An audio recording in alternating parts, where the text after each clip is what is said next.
Good evening, everyone. How you doing tonight? SHDF here. Uh, Figure I'd toss out a video tonight. Um, I've been doing a lot of thinking on this topic, so I figured why not videotape it. So I want to kind of go over civil unrest. As I fear, civil unrest in about a month is going to be pretty bad. So a little bit background on me.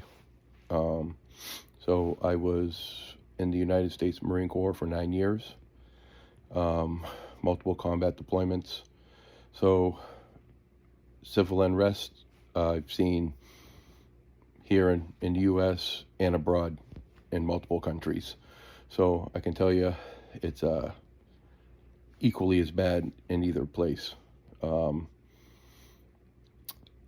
I've also been, we'll call it prepping, preparing for about 20 years now.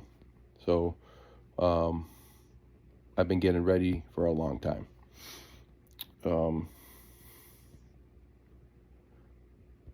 It's very important to be prepared for civil unrest. And I'm going to kind of go through, I jotted down a bunch of notes on kind of how my brain works on the whole thing, what my plan is, and just a little bit about that. If you've seen any of my other videos, I typically just do put the camera on videos, let's talk about it.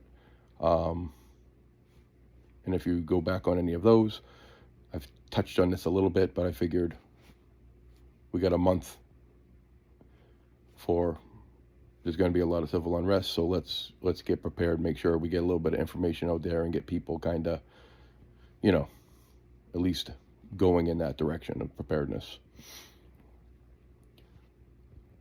So one thing I want you to take out of this video is what I'm going to kind of go over. I want you to try to just focus yourself on it being a realistic scenario in your head when I'm kind of going over all this stuff, and then how you would handle that, how you would build your plan, and what you're going to do. Because if you're stuck in one of these situations and you're not prepared and you don't have a plan, you're just going to be a statistic and a victim. And I know for myself, I'm never going to be a victim. I'm always going to have a, primary alternate plan, and and then 5 ways to get there and 5 ways to get home. So with that, I'll kind of get into this a little bit. One more thing. As you're watching, if you like the video, give me a like, maybe subscribe to my channel. I'm trying to grow the channel, so that'd be pretty cool. But anyway, let's start. So what is civil unrest? So there's multiple things that would be considered civil unrest to me. So protests, riots, large-scale demonstrations, stuff like that. So it's going to be a bunch of people in one area, and they could be doing anything from Minnesota, like burning down everything, breaking into everything. It could be assaulting people, dragging, the other side through the streets, violence, you name it. They could be using firearms. They could be doing any of that stuff. Robbing, stealing, pillaging, all, all the above. They could be, stopping traffic, dragging tires into the road, lighting tires on fire, throwing smoke grenades, crazy stuff. All that would count, to me, as civil unrest. So your plan needs to encompass all of those things as may happen.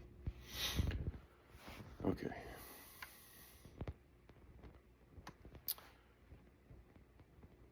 So why does civil unrest happen? It could be, triggered by a lot of different stuff: political, social, economic issues. Think about it. We just had these big storms come through, decimate states. And the FEMA response has not been good. So Could there be civil unrest if the people start going hungry? Yes, it could. So it's not always a left versus a right thing. It could be a good versus a bad thing, or a people versus the government thing. Any of those things could trigger it. And with that, you could get disorder, chaos, and sometimes violence. If the people are mad enough, they're going to do what they got to do.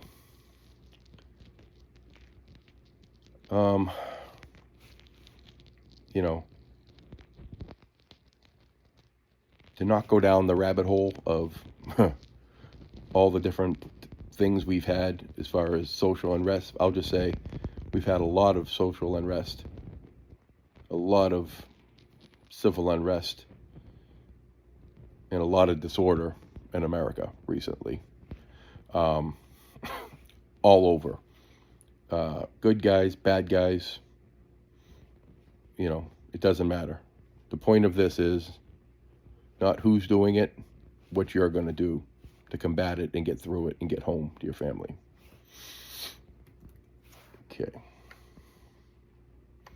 Okay, so kind of look at it as like pre, during, and post. So pre-civil unrest, there's a few things you're going to want to do. You're going to really want to work on and pay attention to your situational awareness. That's going to be like the key indicator pre. So if you can see it coming, you can get your gear, you can get in gear, and then you can get home. Other things with situational awareness, it's going to be what do you want to use for your reliable news source? That's a personal decision. Mainstream media, in my opinion, is just terrible. I literally just use multiple types of alternative news media, and the X platform right now is gathering all of my information. So I am getting it from multiple sources, but none of which I would consider mainstream media. I don't trust anything that they say. Another thing is, which I use, I have one in my truck and a handheld, and one of my truck can move into my ready room, we'll call it, and plug into a big external disc cone antenna, is scanners. So police scanners are very, very good for situational awareness, especially in that is you'll be able to hone in and understand what's going on live. You can also get scanner apps for your phone. So if you don't have a scanner, the phone, is just as easy. Get it programmed and ready to go and listen to it, to and from. And then when you're going to and from work or going around somewhere, just kind of listen, make sure everything's good. So if you need it, it's there. It also, the reason why the scanner app could be good is it depends on what state you live in and whether or not they're using digital or analog radios. If they're using digital, you're going to need a digital scanner, and probably the cheapest one you're going to be able to get is like $450. So for a lot of people, that's not something you can afford. So go with the app. Second part, home preparedness. So securing your home, reinforcing your doors, windows,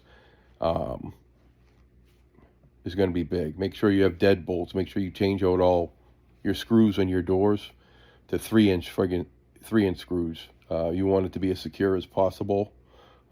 Security cameras are big. I have a security system, and establishing a safe room would be the last part of that.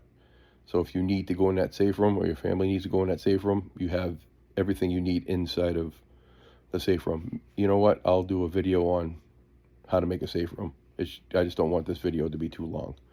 So make sure you have a safe room, and your basic prepping stuff. So you want to stock up on your essential supplies, water, food, and medical, and power if you can.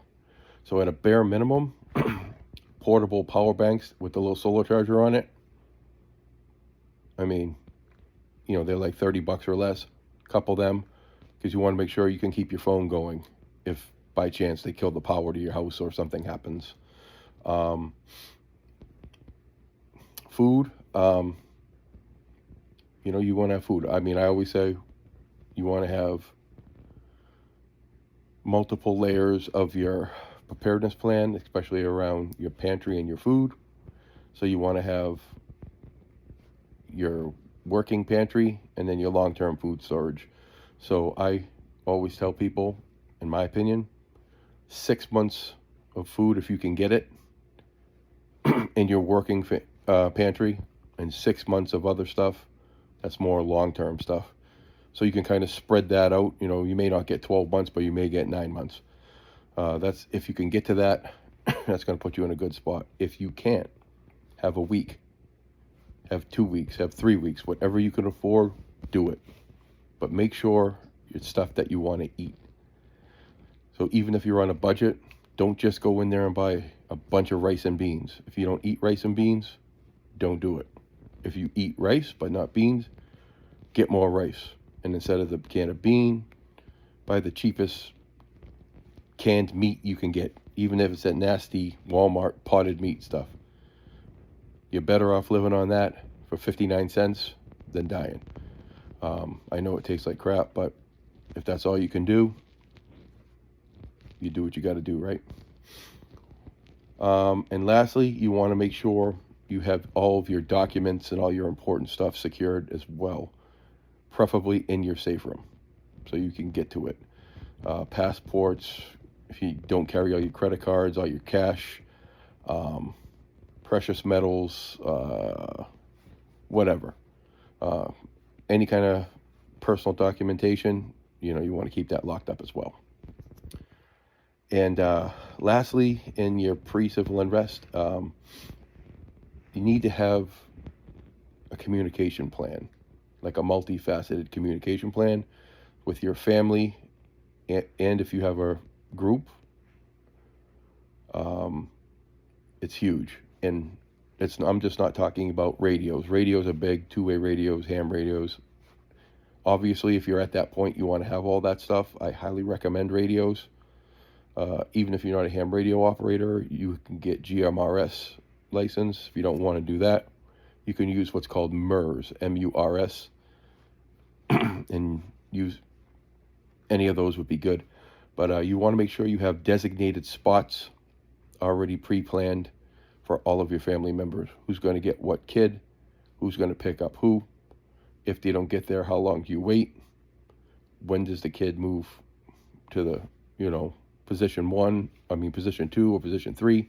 So you want to have rally points set up for your whole family in order to get everybody in a civil unrest situation.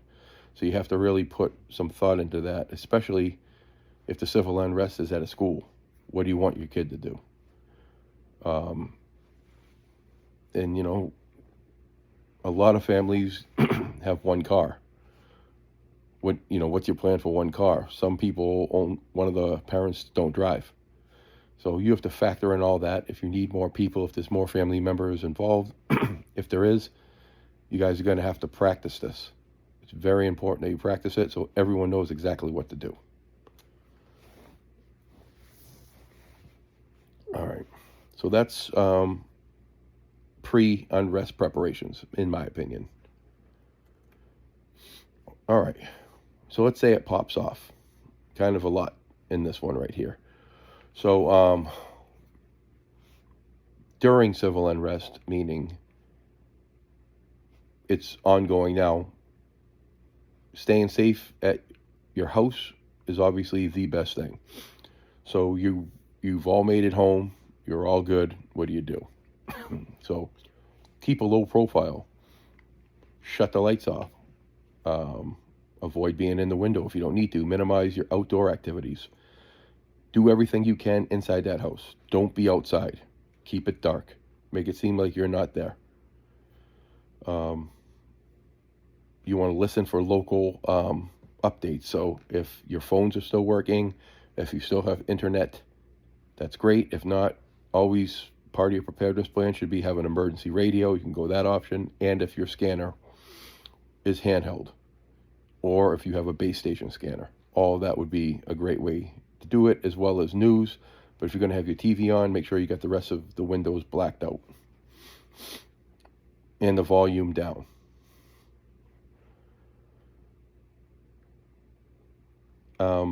And lastly, you're going to need to have people awake. So, in the military, we called it fire watch, or being on security. One of the two. But if you have three people, the three of you have going to have to rotate. If there's two parents and a bunch of kids, the two parents are going to have to rotate. Somebody has to be up 24 hours a day. Period. Because if you all go to bed and you don't hear something and you're that tired, you're going to get got. Someone's going to steal your stuff. Especially if you live rural. If you live rural and you have, chickens and all that other stuff, people are coming for them. So that adds another level of difficulty to this whole thing. But if you live off the beaten path, the chances of the civil unrest being at you are very low, or lower. But still has to be built into your plan.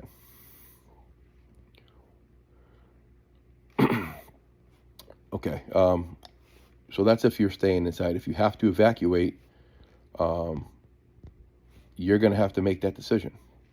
When is it time? How long are we going to stay here? Is it too bad?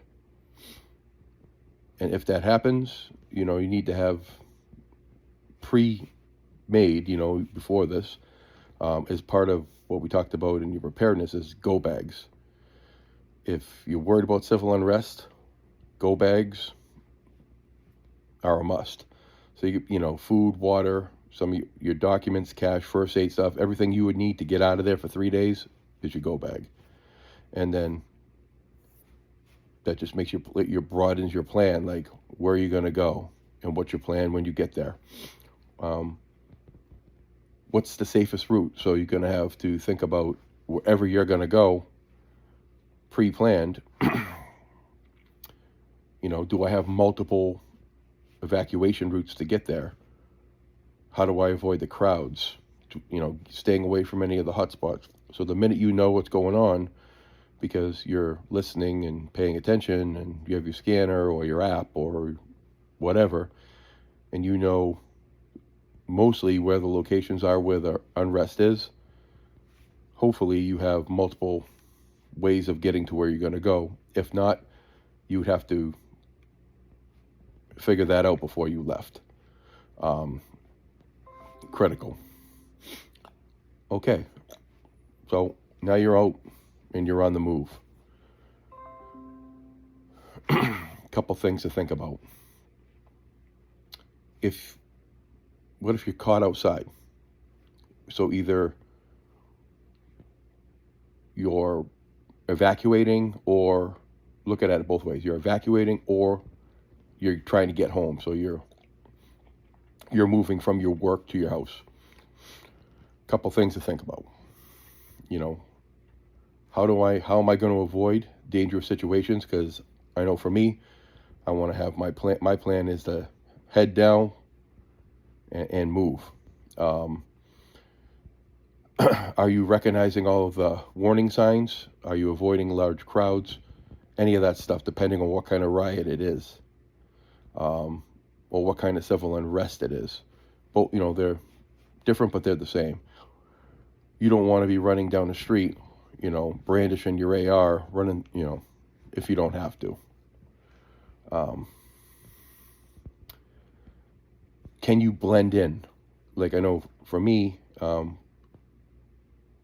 the stuff I have in my bag for my, in my truck, is I have all kinds of stuff packed in the bag, but the bag itself is not really military. It is a subdued color, but it's a color a lot of people would have. And I have a change of clothes in there that are not my work clothes. So if I needed to not be in work clothes, but I didn't want to be in multicam, say, I would put these clothes on, throw my pack out, and go. So you want to make sure you're planned for that. What are you going to do? especially your footwear. So if you have your bug-out bag, you have all your stuff, and you don't have the appropriate footwear, it's going to be a bad day walking home. Couple things just to think about when you're navigating large crowds, because that's another big one, is you want to stay to the edge of the crowd. Try never to get sucked into the crowd.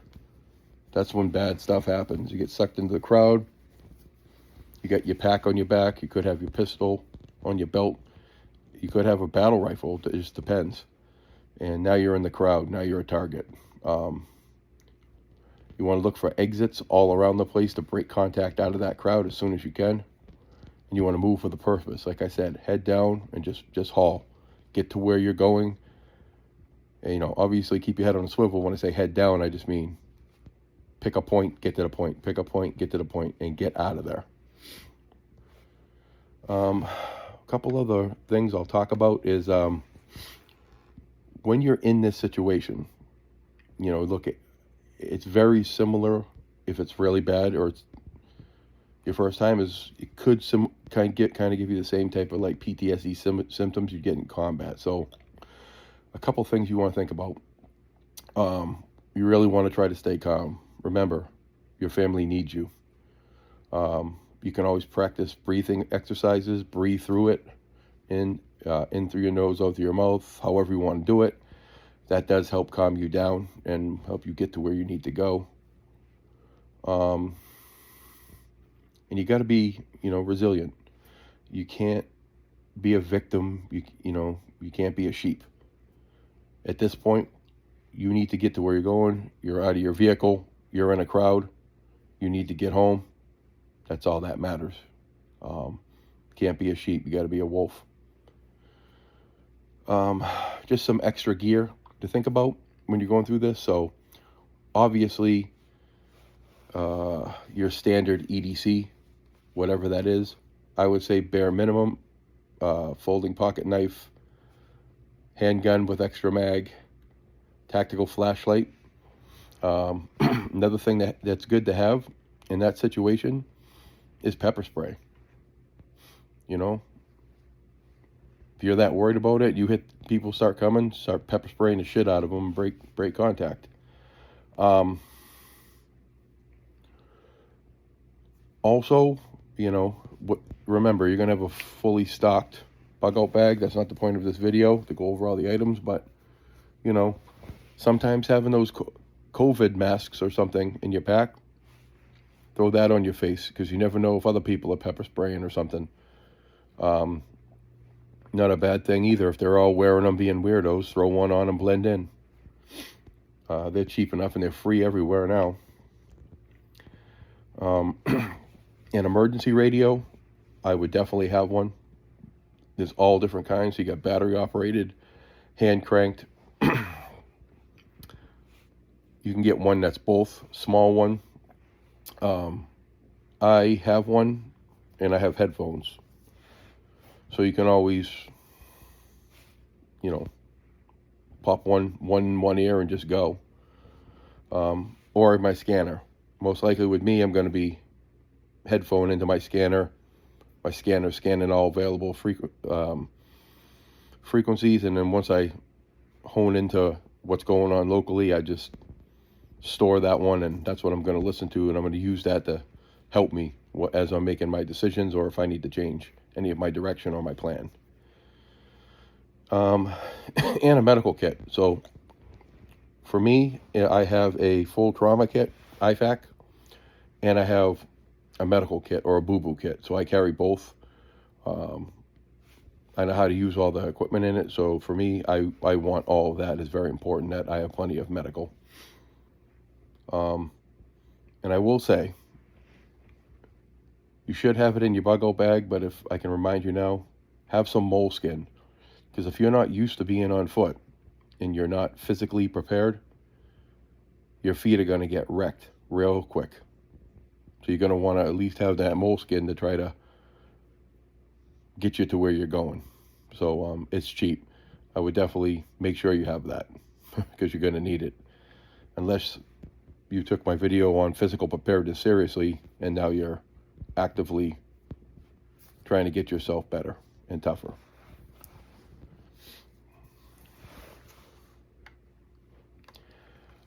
I guess the last piece I would talk about during is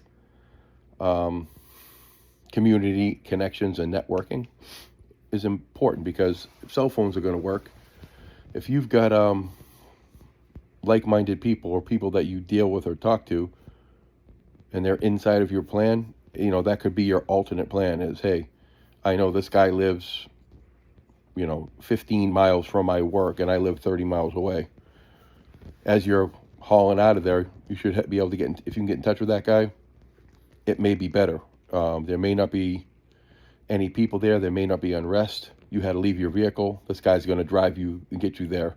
So instead of you spending the night, you just got to haul to this dude's house, get in touch with them, and then since you know each other and you already talked about all this, he'll drive you home.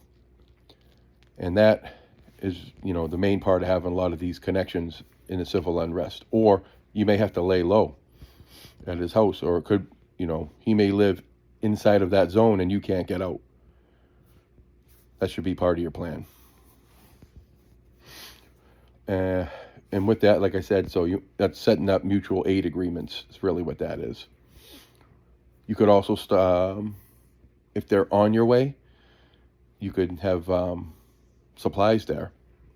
Like one thing we do here is you can look at 55-gallon drums with the snap-on lid, and you can just fill that, like extra bug-out bag, extra food, extra water, depending on this guy, the person that you're dealing with. It could actually have your lawn gun in it. It could have an extra pistol, a gun belt, plate carrier, some stuff that you didn't want to have in your vehicle, and you know that you're going to go there. So you're either going to stop there and get that stuff, or you don't care, and he can use it after the fact. Either way. But I think that's a good idea to have someone on your route where you have gear. Or if you don't know anybody, you can always cache it, so you can bury it. Know where it is, and that's your first point. So you're out of the town or the city, you're hauling, and you're going to your checkpoint, and that checkpoint's going to have a cache. So if you got 4 checkpoints home, I'd have 4 caches. A little bit of something in each one. So I'm just making my preparedness plan stronger and stronger and stronger as I get home. Because for me, I'm moving 33 miles. It's going to be a long day, me make it home.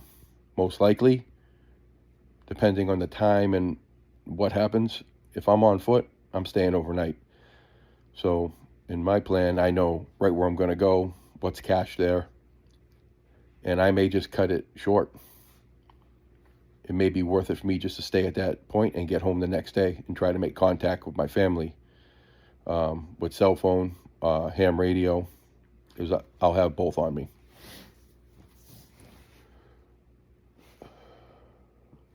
Okay, so that's community connection.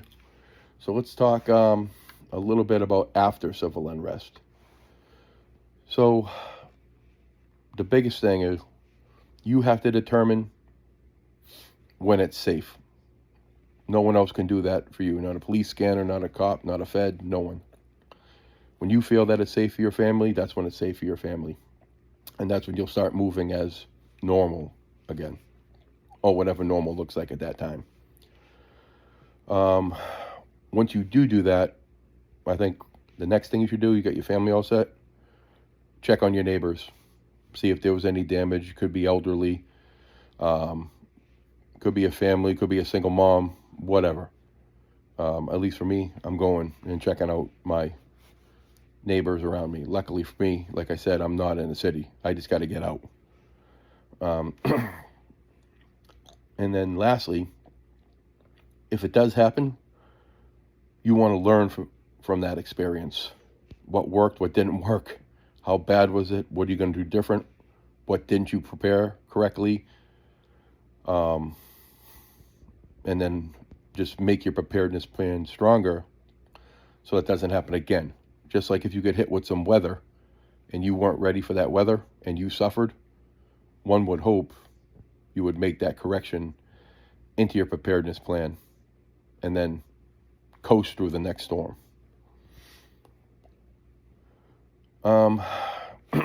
So let's just talk. So I'm going to throw out a quick scenario here. So for me, like I said, I'm going 30 plus miles. I live in rural New Hampshire, and I work in one of the largest towns. You know, we have a couple cities, but towns on the seacoast. So the chances of there being civil unrest are very high. So what I carry in my plan is very robust. I carry a lot of gear. So I have my pack, and then inside of my pack, I've got everything, including a rifle. I have it broke down in 2 pieces. I also have night vision and a way to, wear that on my head, because I'm going to move. I'm getting home, and nothing is going to stop me. I also carry a handheld thermal. So I'm going to have thermal capabilities. I also have tools that let me enter whatever I need to get into. So I'm not going to tell you to do this, but, learn how to pick locks, have lock picking kit, carry a small crowbar, carry some type of wire cutter or snip in case you got to cut a fence, seal caulk keys. There's a lot of stuff you'll learn just watching videos and then practice it. But I like to make sure I have all that stuff with me, because like I said, if I can't get out of if I have to walk around to like my alternate route 3 or 4, I'm 2-3 days out. There's no way I can make it home any faster.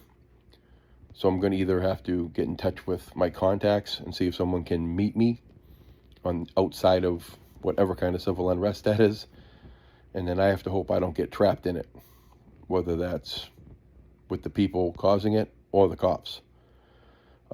Because, like I said, if I have to, I'm going to do what I got to do to get home. Period. There's nothing I won't do to get home to my wife. Nothing. I also have some, civilian smoke grenades. If I have to, I'll toss that sucker and break contact. No matter what, I'm getting out. And I think that's it. So hopefully, I didn't want this to be longer. We're already over 30 minutes. So if you have any questions about this, feel free to reach out to me. I have all my contact emails on YouTube or Rumble. Either way, it'll be on both. Again, like and subscribe. That'd be awesome. Feel free to comment. I reply back to every comment. So if you send me a comment, I'll reply back, unless it's some really negative thing, then I'm not replying back. I'm not wasting my time. But if it's constructive, I'd love to go back and forth on it. And if you have any ideas or something that I missed or something that you just don't think makes sense at all of what I said, again, reach out to me or put in a comment. I could learn something too. My goal is I try to learn a new skill as soon as I can. So if I don't have that skill or I'm missing something, I want to improve that. So I'm constantly improving my preparedness plan every single day. And with that, I'm going to get off here. So this is a SHTF, and I'm going to sign off now. Keep prepping.